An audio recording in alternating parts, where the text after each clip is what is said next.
ಮಗಳಾದ ಮಂಥರೆಯೂ ಬಾರಲಿಲ್ಲವಲ್ಲ, ಕಾರಣವೇನಿರಬಹುದು?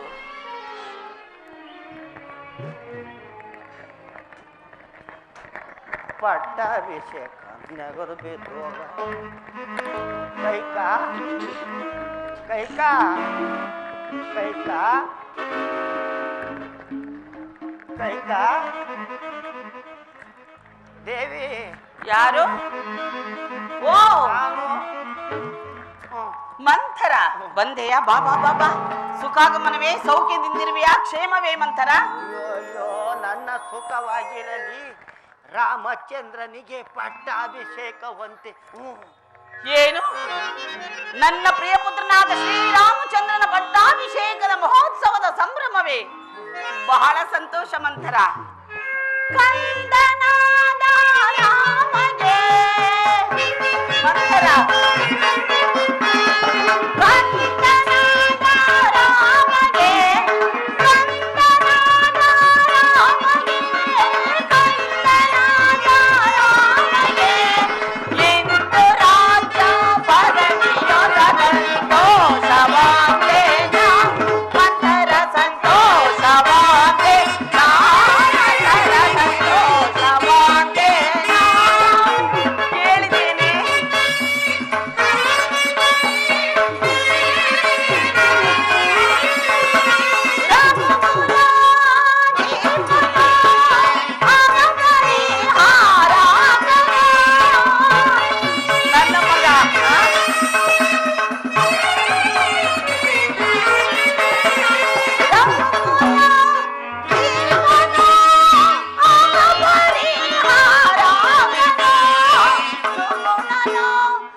ರಾಮಚಂದ್ರನ ಪಟ್ಟಾಭಿಷೇಕದ ಮಹೋತ್ಸವ. ಇಂತಹ ಶುಭವಾರ್ತೆಯನ್ನು ತಂದಿರುವ ನಿನಗೆ ಬಹುಮಾನವಾಗಿ ಏನು ಕೊಡಲಿ? ನೋಡು, ಏನನ್ನ ಕೊಡು. ಏನಾದ್ರೂ ಏಕೆ ಕೊಡಲಿ? ಈ ಕಂಠಿಹಾರವನ್ನೇ ಕೊಡುವೆನು. ಲೋಕದಲ್ಲಿ ನಿನ್ನಂತ ಮೂಢ ಸ್ತ್ರೀಯು ಉಂಟೆ?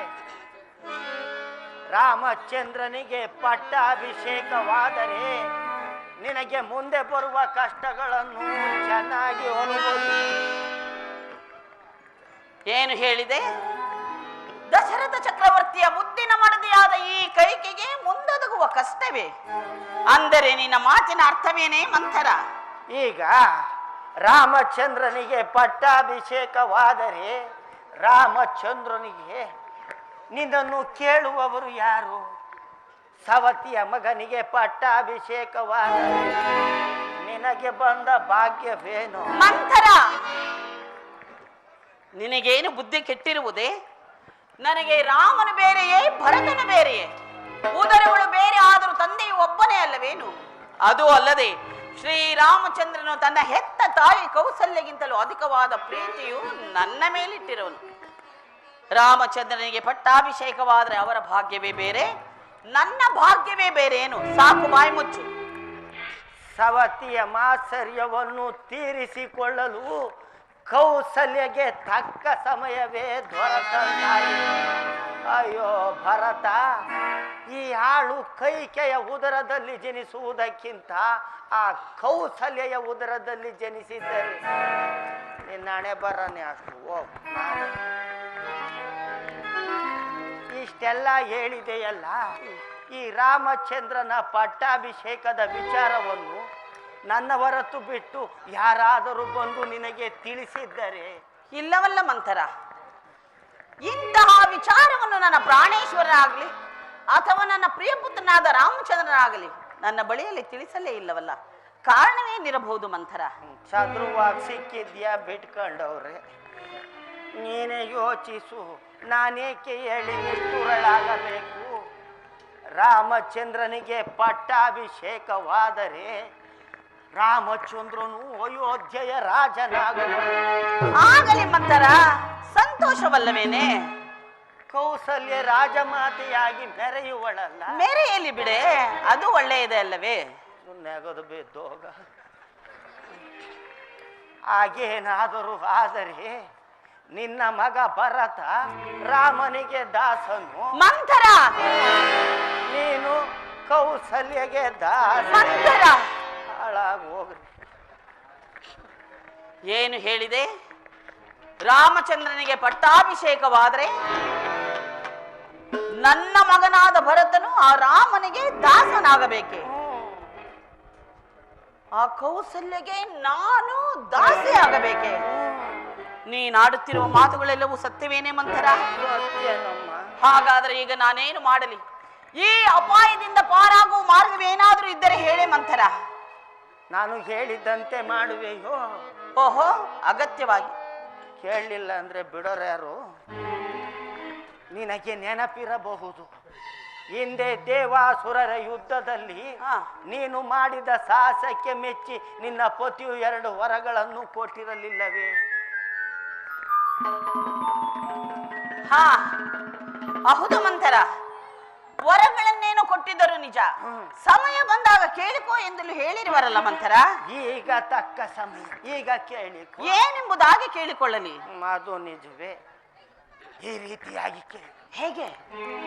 ಮೊದಲನೇ ವರಕ್ಕೆ ಈಗ ನಡೆಯಬೇಕಾಗಿರುವ ರಾಮಚಂದ್ರನ ಪಟ್ಟಾಭಿಷೇಕವನ್ನು ತಪ್ಪಿಸಿ ನಿನ್ನ ಮಗನಾದ ಭರತನಿಗಾಗಬೇಕೆಂದು ಕೇಳು. ಏನು?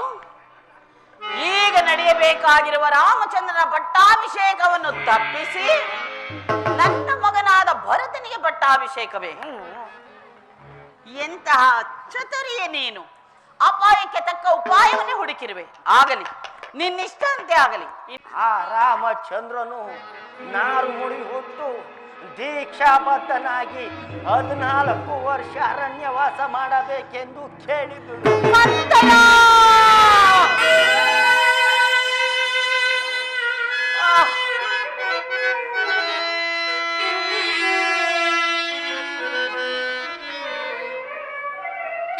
ಅಯ್ಯೋ ಮೂರ್ಖಳೆ,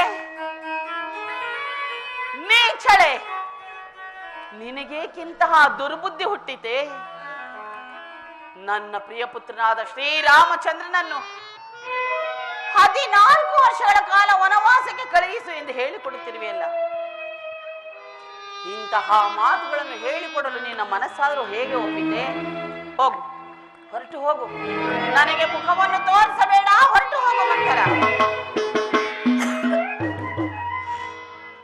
ಏನೋ ಮಾಡಕ್ ಹೋಗಿ ಏನೋ ಮಾಡ್ಕೊಂಡೆ ಅಲ್ಲ. ಸುಮ್ಕಿದ್ದಿದ್ರೆ ಆಗೋದು, ನನಗೆ ಆಗಬೇಕು. ಕಂಡದ್ದನ್ನು ಹೇಳಿದರೆ ಕೆಂಡದಂತಹ ಕೋಪ. ಹೋಗಲಿ ಬಿಡು, ನನ್ನ ಮಗನೇನಾದರೂ ರಾಜ್ಯವಾಳಬೇಕೆ? ನಾನೇನು ಹಿಂದೆ ಸಾಯುವೆನು, ನಾಳೆಯೇ ಸಾಯುವೆನು. ಪಟ್ಟಾಭಿಷೇಕ ಹಿಂದೆ ನಿನ್ನ ಮಗನನ್ನು ಅವರ ಮಾವನ ಮನೆಗೇತಕ್ಕೆ ಕಳುಹಿಸಬೇಕಾಯಿತು. ನೀನು ಮುಂದೆ ಪಡುವ ಕಷ್ಟಗಳನ್ನು ಹಾಳು ಕಣ್ಣಿನಿಂದ ನೋಡಬೇಕೆಲ್ಲ ಎಂದು ಹೇಳಿದ್ದೇನೆ. ಬರುವೆನಮ್ಮ. ಈಗ ನಾನೇನು ಮಾಡಲಿ? ಇವಳು ಆಡುತ್ತಿರುವ ಮಾತುಗಳನ್ನು ಕೇಳುತ್ತಿದ್ದರೆ ನನ್ನ ಹೃದಯವೇ ಕಂಪಿಸುತ್ತಿರುವುದು, ನನ್ನ ಕೈ ಕಾಲುಗಳೇ ನಡುಗುತ್ತಿರುವುದು. ಹಿಂದೆ ಪಟ್ಟಾಭಿಷೇಕವು ಮುಹೂರ್ತವು ಮೀರಿ ಹೋದರೆ ಸಮಯವು ಪುನಃ ಸಿಗಲಾರದು. ಏನೇ ಆಗಲಿ ಇವಳ ಮಾತಿನಂತೆ ನಡೆದುಕೊಳ್ಳುವುದೇ ಒಳ್ಳೆಯದು. ನಿಲ್ಲು ಮಂಥರ, ಮಂಥರ ನಿಲ್ಲು. ಆಗಲಿ, ನಿನ್ನಿಷ್ಟಂತೆ ಆಗಲಿ. ಆದರೆ ಇದಕ್ಕೆ ನನ್ನ ಪ್ರಾಣೇಶ್ವರನು ಒಪ್ಪುವನೇನೆ ಮಂಥರ? ಒಪ್ಪಿಸಬೇಕಪ್ಪ. ಅದು ಹೇಗೆ? ಮಹಾರಾಜರು ಅಂತಃಪುರಕ್ಕೆ ಬರುವ ವೇಳೆಯನ್ನರಿತು ಈ ರೀತಿಯಾಗಿ ಮಾಡು. ಹೇಗೆ? ಆಭರಣಗಳನ್ನೆಲ್ಲ ಕಳಚಿ ದಿಕ್ಕು ದಿಕ್ಕಿಗೆ ಬಿಸಾಡು. ಕೇಶರಾಶಿಗಳನ್ನೆಲ್ಲ ಕೆದಡಿಕೋ. ಸಿಟ್ಟಿನಿಂದ ಮಲಗಿರು. ನಿನ್ನ ಪತಿಯು ಆತುರದಿಂದ ಬಂದು ನೋಡಿ ಗಾಬರಿಗೊಳ್ಳುವನು. ಮೊದಲೇ ವಿಚಾರವನ್ನು ತಿಳಿಸಿಯೇ ರಾಮನ ಮೇಲಾಣೆಗೂ ನಡೆಸುವೆಯೋ ಎಂದು ಭಾಷೆಯನ್ನು ತೆಗೆದುಕೋ. ನಂತರ ವರಗಳನ್ನು ಕೇಳು. ಹೌದು ಮಂಥರ, ಮೊದಲು ರಾಮನ ಮೇಲೆ ಭಾಷೆಯನ್ನು ತೆಗೆದುಕೊಂಡು ನಂತರ ಈ ವರಗಳನ್ನು ಕೇಳುತ್ತೇನೆ. ಜಾಗೃತಿಯಾಗಿ ನಡೆ. ಇದನ್ನೆಲ್ಲ ನಿನಗೆ ಯಾರು ಹೇಳಿಕೊಟ್ಟಿದ್ದು ಎಂದು ಮಹಾರಾಜರು ಕೇಳಿದರೆ ಏನು ಹೇಳುವೆ? ನನ್ನ ಪ್ರಿಯ ಸಖಿಯಾದ ಮಂಥರೆ ಹೇಳಿಕೊಟ್ಟಳು ಎಂದು ಹೇಳುವೆ. ನೋಡ್ರಪ್ಪ, ನನ್ನ ಬುಡ್ಕೆ ಬಂದಿದ್ದ. ನನ್ನ ವಿಚಾರವೇ ಬೇಡ. ಹಂಗ ಮಾಡ್ಬಿಟ್ಟಿಯ 2 ದಿನ ಇರೋಣ. ಬೇಡವೇ? ಸರಿ, ಬೇಡ. ಮಹಾರಾಜರು ಇತ್ತ ಕಡೆ ಬರುವಂತಿದೆ, ಜಾಗೃತಿಯಾಗಿ ನಡೆ.